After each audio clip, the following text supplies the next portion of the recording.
¿Alguna vez te has preguntado por qué el año tiene 12 meses de entre 30 y 31 días y por qué no tiene, digamos, 10 o 18? Podría ser 10 meses de 30 días y unos de 36 días o 18 meses de 20. Pero, ¿por qué será así? ¿Por qué en lugares tan diferentes como en Alemania, en Perú, en España, en Canadá, en México, en casi todos los países del mundo, las ruedas de las carretas, sean de caballos o de bueyes, normalmente tienen la misma distancia entre el eje tiene la misma extensión? ¿Por qué ese y no otro? ¿Te has preguntado por qué existen los pantalones? Si, ¿verdad? Durante toda la historia de la humanidad, durante miles y miles de años, pues no existieron. Por otra parte, en el pasado, durante toda la historia de la humanidad, no, casi toda la historia de la humanidad, ¿cómo eran las construcciones?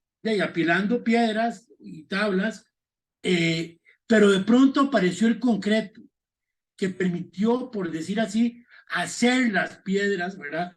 Con forma de una pared, con la forma que uno quisiera, y bueno, transformó la construcción de todo el mundo. Porque ¿a quién se le ocurrió mezclar ceniza volcánica con yeso y con arena para, ¿verdad? E inventó el concreto. Muchas de mi inspiración proviene de mi amor por la historia.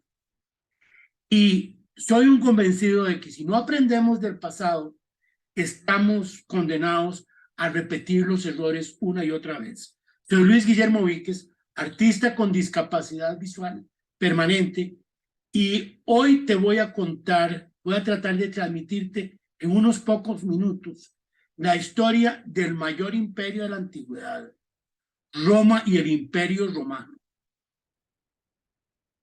Cuenta la leyenda que los gemelos Rómulo y Remo, siendo solo bebés, fueron abandonados por su madre en una colina y fueron amamantados por una loba, y que en el año 723 fundaron la ciudad de Roma. Esto aparece tal cual en el escudo de la ciudad de Roma, que te lo estoy poniendo aquí. Claro, ese es el mito fundacional, ¿verdad? Como aquí que el águila y el nopal, y como en Perú, ¿verdad? Que el hombre nació de un grano de maíz, en fin. Pero lo que sí es historia es que parece que la ciudad fue fundada por tribus latinas, etruscas y sabinas, que se asentaron en las 7 colinas de lo que hoy es Roma, por ahí del año 800 antes de Cristo. Lo que sí está claro es que en el 753, del 753 al 509 antes de Cristo, Roma era una ciudad-estado gobernada por una monarquía. El primer rey fue el propio Rómulo, de la leyenda. Ya sabes que en las leyendas siempre se confunde la realidad y la fantasía, sobre todo cuando son tan antiguas. Y los siguientes siglos fue gobernados por reyes latinos y sabinos, que pusieron las bases de una economía agrícola y ganadera gestionada muy inteligentemente. Y ya desde esa época se empezó a extender en los territorios de la península, de lo que hoy es Italia. Los últimos reyes fueron etruscos, y los etruscos, que eran provenientes de la zona de Grecia, eran tremendamente comerciantes y comenzaron el desarrollo del comercio. Y fueron los que sembraron las bases de lo que luego sería el Imperio Romano.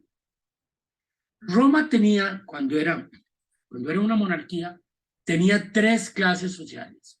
Los patricios, que eran los nobles, ¿verdad? La gente que tenía dinero, que tenían poder y que tenían privilegios, pagaban menos impuestos, etc. Era familiar el modelo.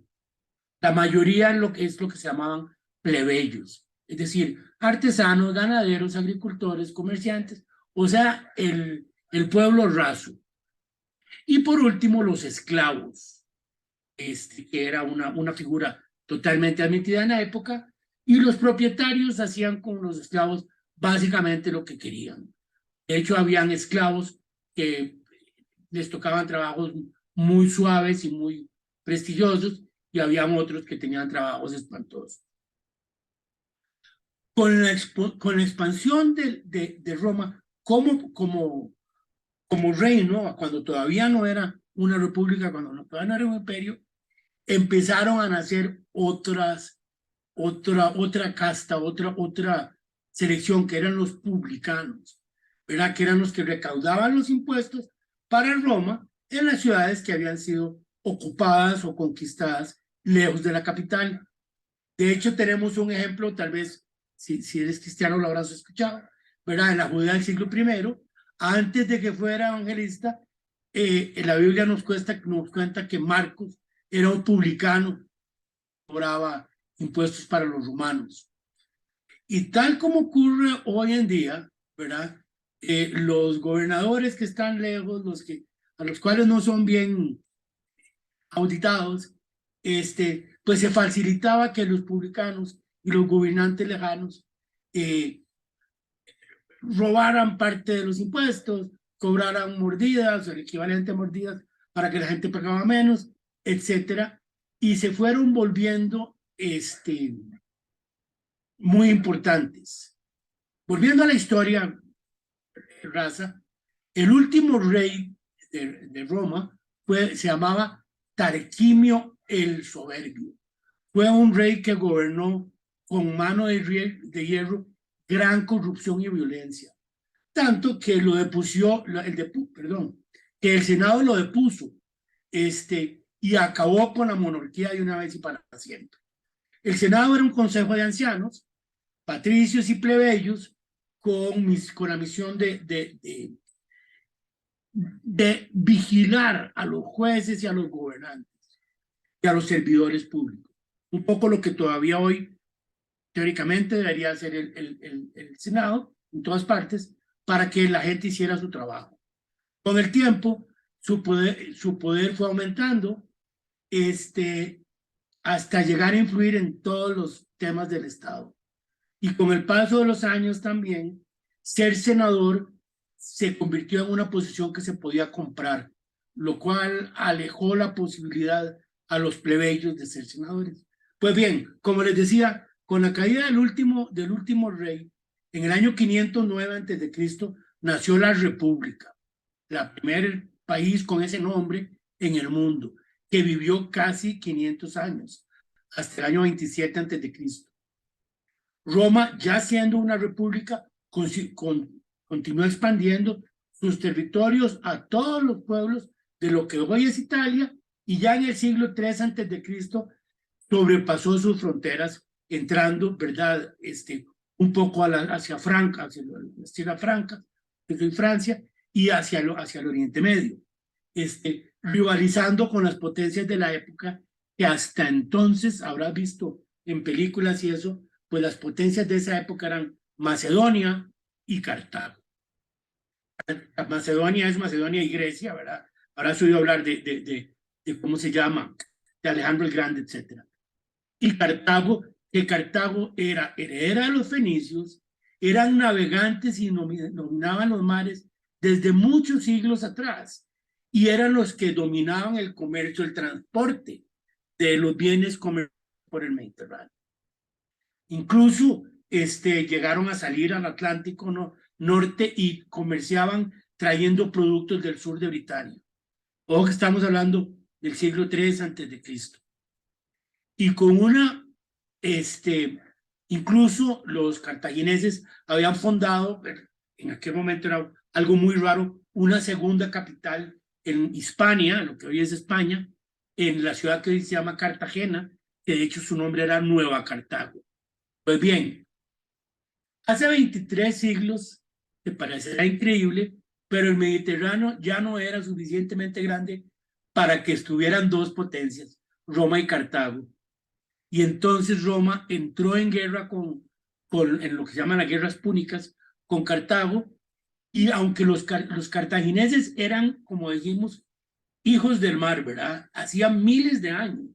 Y mientras que los romanos, pues eran básicamente un país de agricultores y pastores.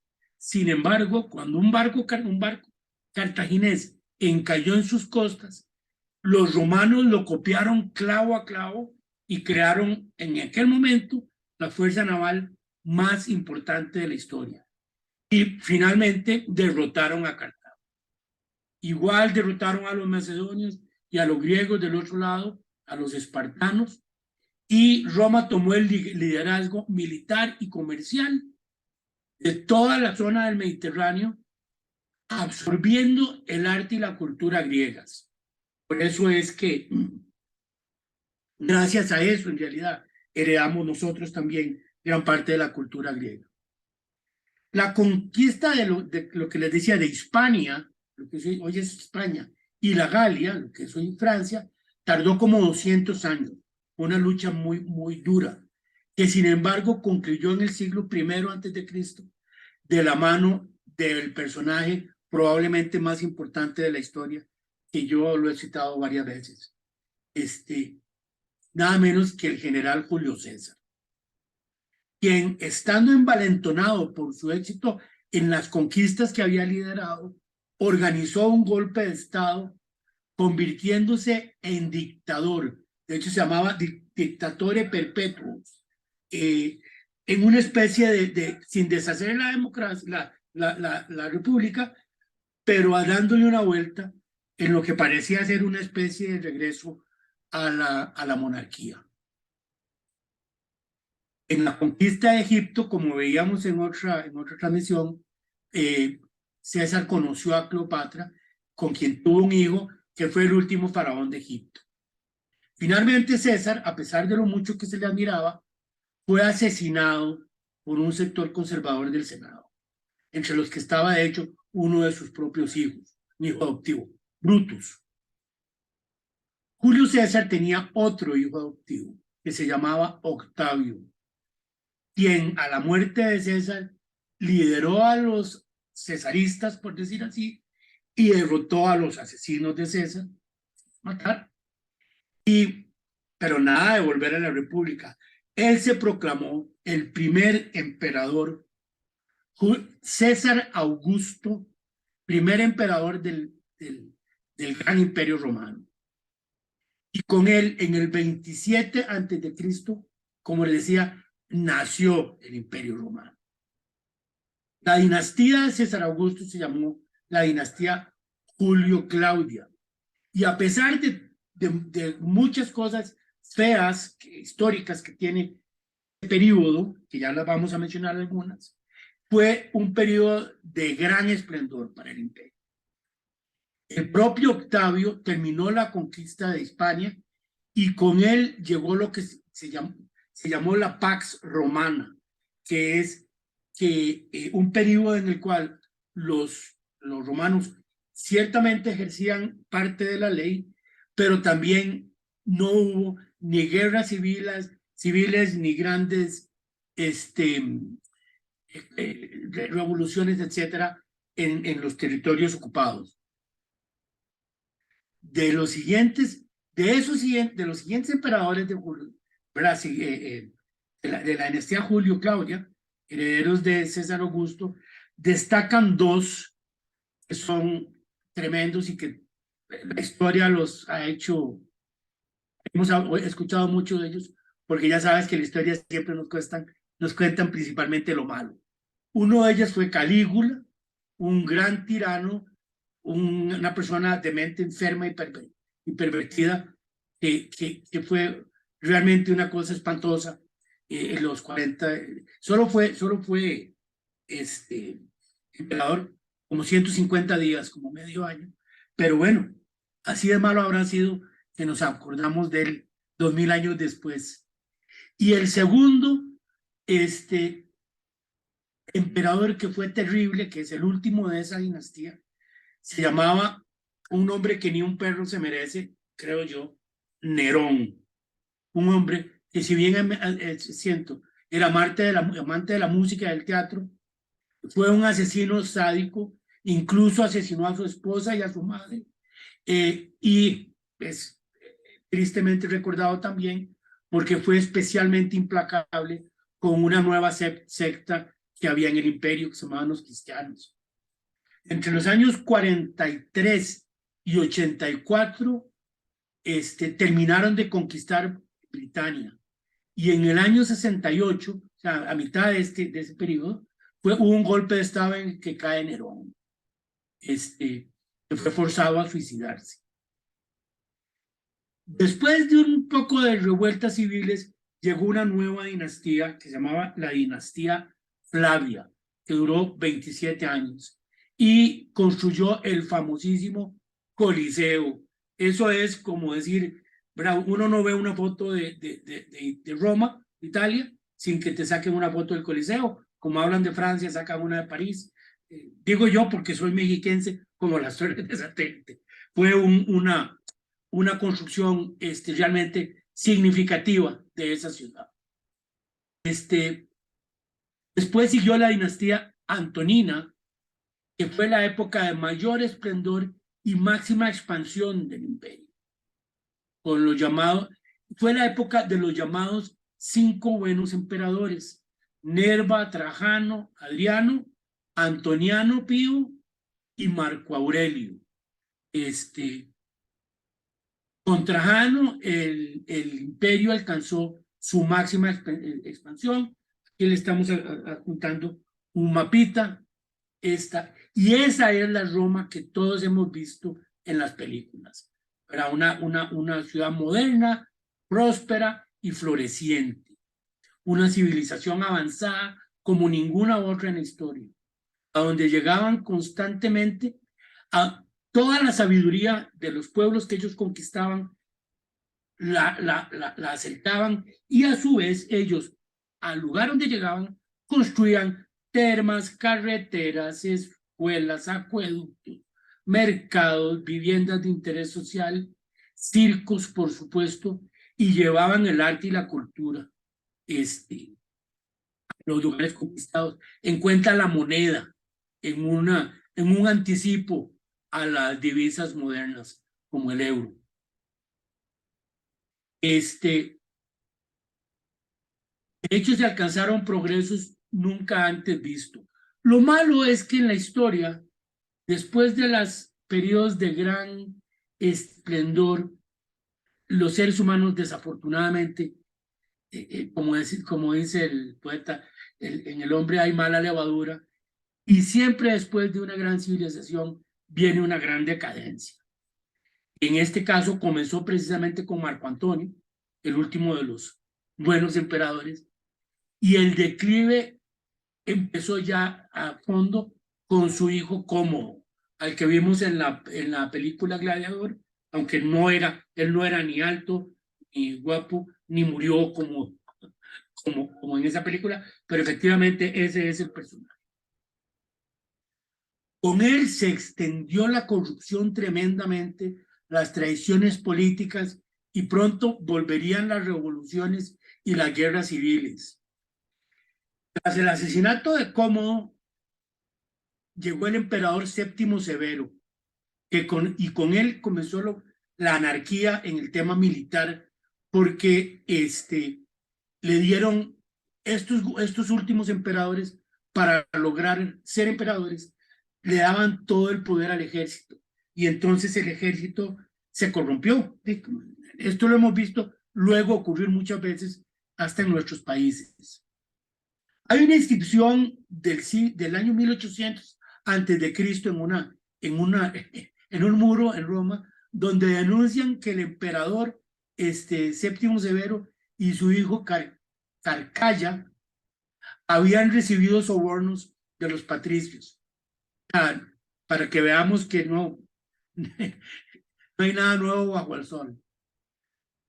Del año 235 al 268, es decir, en 33 años, hubo 25 emperadores y solamente uno murió de muerte natural. Evidentemente, los productos agrícolas cayeron, la producción agrícola cayó, y entonces los comerciantes comenzaron a especular con los precios, la inflación alcanzó niveles extraordinarios, el crimen se multiplicó, y todo el sistema se corrompió y comenzó a colapsar. El ejército no tenía, aunque quisiera, no tenía incentivos para defender las fronteras, y entonces los tribus de los francos y los germánicos comenzaron a meterse por todo el imperio. Y con el desastre político y el ejército que no estaba ni en condiciones ni con ganas de enfrentarse a sus nuevos enemigos, el emperador Diocleciano intentó organizar el imperio dividiendo el gobierno en 4 partes, poniendo un gobernante en cada una de las partes. Sin embargo, como pasa a menudo, el experimento funcionó mientras él estuvo vivo. Su sucesor, Constantino I, que también lo hemos oído hablar, Constantino el Grande, se llamaba, que fue, lo conocemos porque vimos en la película, en alguna película, que fue el primer emperador que legalizó, permitió el cristianismo en el Imperio Romano. Decidió que la solución era que Roma tuviera 2 capitales, porque el imperio era muy grande, como vimos, ya verá, como viste en el mapa, 7 millones de kilómetros cuadrados, para tener todo el poder centralizado. Entonces, una capital en Roma, del imperio, y una segunda capital en Bizancio, en Turquía. ¿Verdad? Entonces, desde la ciudad de Roma se gobernaba básicamente las provincias europeas, y desde la otra se bautizaba las ciudades orientales. Esta ciudad en Bizancio, él la bautizó con su nombre, Constantinopla. En el año 395 de nuestra era, Teodosio, su hijo, dividió definitivamente el imperio entre sus 2 hijos, Arcadio y Honorio, y el imperio romano que conocíamos al principio se terminó. A partir de entonces existieron 2 imperios romanos, uno en Occidente y uno en Oriente. En este momento, la Roma de Occidente no era ni la sombra de lo que había sido los siglos anteriores. Como les decía, los godos y los francos ya se extendían por toda Europa, se habían metido en todas las ciudades, incluso llegaron a ver, el ejército romano llegó a reclutar, ¿cómo se llama?, soldados entre sus enemigos, entre los francos y entre los godos, y finalmente pues, el Imperio Romano de Occidente colapsó y dejó de existir, digamos, oficialmente en el año 476 de nuestra era, que esa fecha de hecho marca, o si recuerdas en secundaria, marca el fin de la edad antigua, ¿verdad? Y el comienzo de la Edad Media, que duró otros 1000 años. A partir de la caída del Imperio Romano en Occidente, porque el Imperio Romano, como dijimos en Oriente, va a vivir muchos siglos más, pero en Occidente el Imperio Romano cayó, nacieron los primeros estados feudales, los estados absolutistas, todo lo que hemos visto en las películas medievales, básicamente entre Inglaterra, Alemania, Francia, Italia, todo el tiempo guerras de poder, todo el tiempo, y sobre todo se estableció con mucho poder el poder de la Iglesia católica en aquel momento en Europa, ¿verdad? Y así sería por los siguientes casi 1000 años. El Imperio Romano de Oriente sobrevivió muchísimo tiempo más, casi 1000 años más, a pesar de su decadencia y de lo difícil. Tal vez habrás escuchado lo que se llama el primer cisma, que es cuando no solo se dividieron el Imperio Romano entre Oriente y Occidente, sino que se dividió la Iglesia en la Iglesia Católica de Occidente, Católica Romana, y la Iglesia Católica de Oriente, la Iglesia Ortodoxa. A pesar de toda la decadencia de lo que hemos hablado, el Imperio Romano, el Imperio Romano de Occidente, que es lo que nos interesa, abarcó su máximo esplendor, cuando tenía su máximo esplendor, abarcó 7 millones de kilómetros cuadrados. Fue totalmente permeable a las culturas de los sitios conquistados y a su vez consiguió implantar su propia cultura, su lengua, su filosofía, su arte y sus leyes en los sitios conquistados y absorber lo mejor de ellos. No es de extrañar que, por ejemplo, el italiano, el español, el portugués, el francés y el rumano sean idiomas tan similares. Todos son descendientes del latín que nos dejaron los romanos. Y las locuciones latinas están en toda la literatura de todos los idiomas, ¿verdad? Las palabras como ingreso per cápita, en fin, no recuerdo ahora, pero hay cientos de locuciones que usamos todo el tiempo que son heredero directa del latín. Incluso habrás visto que, por ejemplo, en español, cuando se habla de nuestra época, se dice del año, no sé, 2023 después de Cristo. Sin embargo, en inglés no ponen 2023 AD, porque, y uno dice como AD, porque ya debería ser After Christ, algo por el estilo, pero no, es AD porque es Anno Domini, el año del Señor. Es una locución latina que vive hasta hoy en el idioma inglés increíblemente. La legislación moderna en casi todo el mundo desciende del derecho romano. Como mencionaba al principio, el ancho del eje de las carretas, el diseño de los teatros y los estadios, el por qué usamos pantalones, el ancho de las carreteras, los puentes, los faros, los acueductos contemporáneos, todo lo heredamos de la tecnología del Imperio Romano. Por tanto, es muy, pero muy importante no solo recordar que la humanidad ya ha conocido grandes picos de grandeza, ¿verdad? Donde el conocimiento y la ciencia y la cultura crecieron enormemente. Desafortunadamente, de la misma forma que crecieron todas estas cosas, crecía la corrupción, el vicio, la sinvergüenzada, los malos políticos, la inmensa avaricia de algunos, el desprecio por la vida. Y entonces vale la pena poner las barbas en remojo, me decía mi abuelo, y analizar todo lo que pasa hoy en el mundo, toda la tecnología que nos está colocando en la época en que está la salud, está mejor que nunca, la esperanza de vida es la mejor de la historia, las comunicaciones, no hay palabras, pero también así de grande que es eso, viene acompañado, está acompañado y somos testigos todos los días de una gran corrupción política, de una gran corrupción en lo privado, de vicio, de pecado, de desprecio por la humanidad, de desprecio por quienes somos diferentes, como las personas con discapacidad. Hemos visto cómo la humanidad en diferentes momentos ha llegado a puntos de máximo esplendor. Hoy en día, la humanidad ha llegado a un nivel que nunca había alcanzado en la historia. No le creas a los noticieros porque en esto no dicen la verdad.